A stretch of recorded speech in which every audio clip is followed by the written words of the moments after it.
Janine Gutierrez, dinumog ng talent scouts ng mga beauty queens. Mapao kaya ang dalaga? Usap-usapan ngayon ang aktres na si Janine Gutierrez matapos siyang mapansin ng ilang talent scouts mula sa mundo ng beauty pageants. Sa isang high-profile event kamakailan, napansin ng mga pageant experts ang kanyang classic Filipina beauty, eleganteng aura, at pambihirang presence, kaya naman, agad siyang kinausap at inalok na sumali sa isang prestihiyosong beauty competition. Janine, perfect candidate para sa pageantry. Ayon sa isang insider, matagal na raw napapansin si Janine ng mga talent scouts dahil sa kanyang stunning looks, height, at eloquence. Sa katunayan, marami sa kanila ang naniniwalang may pang-international na dating si Janine at maaaring sumabak sa malalaking pageants tulad ng Miss Universe o Miss World. Ayon sa isang beauty pageant coach, si Janine ay isang kompletong package, may beauty, intelligence, at charisma.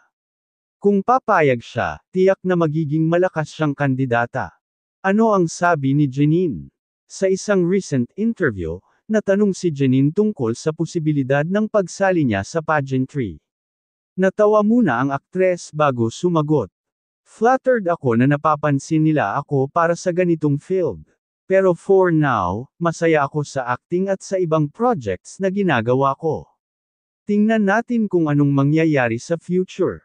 Dahil dito, hindi pa rin tuluyang isinara ni Janine ang pinto para sa beauty queen journey, na siyang nagbigay ng pag-asa sa kanyang fans at sa mga pageant aficionados. Fans, excited at umapila kay Janine.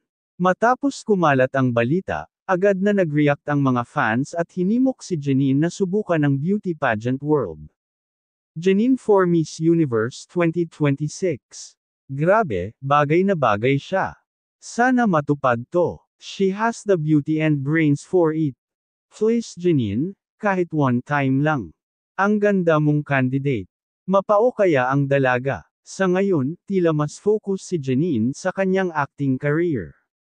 Pero sa dami ng humihimok sa kanya at sa matinding interest ng pageant industry, hindi malayong isang araw ay makita natin siyang rumarampa sa entablado ng isang prestihiyosong beauty competition. Ano sa tingin mo? Dapat bang subukan ni Janine ang beauty pageant world? I-comment ang inyong opinyon at huwag kalimutang i-like at i-subscribe sa Celebrity Hub para sa mas marami pang exclusive showbiz updates.